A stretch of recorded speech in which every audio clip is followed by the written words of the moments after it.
Hi friends, இன்னைக்கு பஸ்டரை எப்படி build பண்ணலான்னு பார்க்கலாம். கேஜெட்டை பொறுத்த வரைக்கும் ஸ்லோ மோ ரீப்ளே இதான் பெஸ்ட்டு. ஏன்னா இதை ஆப்போனண்ட்டை பஸ்டர் பக்கத்தில் இழுத்துருவான். அதே மாதிரி யூட்டிலிட்டி பெல்ட் வந்து எப்படின்னா லைக் டீம் மேட்சஸ் சம்டைம்ஸ் யூஸாக இருக்கும். லைக் அவனோட ரிங்கு பக்கத்தில் இருக்கிற டீம்மேட்டையும் ஹீல் பண்ணிக்கலாம், அவனும் செல்ஃப் ஹீல் ஆகிக்குவான். ஸ்டார் பவரை பொறுத்த வரைக்கும் பிளாக் பஸ்டர் தான் பெஸ்ட்டு. இது கொஞ்சம் அஃபென்சிவாக இருக்கும். ஆனால் கெவ்லர் வெஸ்ட் எப்படின்னா லைக் கொஞ்சம் டிஃபென்சிவாக இருக்கும். லைக் ஒன்ஸ் பஸ்டரோட சூப்பர் பவரை ஆக்டிவேட் பண்ணோன்னே அவன் எப்பயுமே லைக் சூப்பர் பவர் மட்டும் இருப்பான். அப்போ அவனால் அட்டாக் பண்ண முடியாது.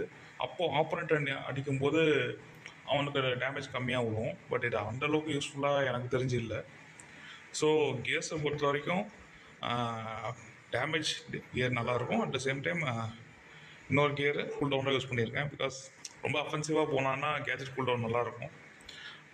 ஹைப்பர் சார்ஜ் எப்படின்னா லைக் அவனுடைய சூப்பர் பவரே இன்னும் கூட பஃப்அப் ஆகிருக்கும். மற்றபடி பெருசாக பஸ்டோட ஹைப்பர் சார்ஜ் அந்தளவுக்கு ஒர்த்தாக தெரியல. பட் நார்மலாகவே அவன் கொஞ்சம் ஓவர் பவர் தான்.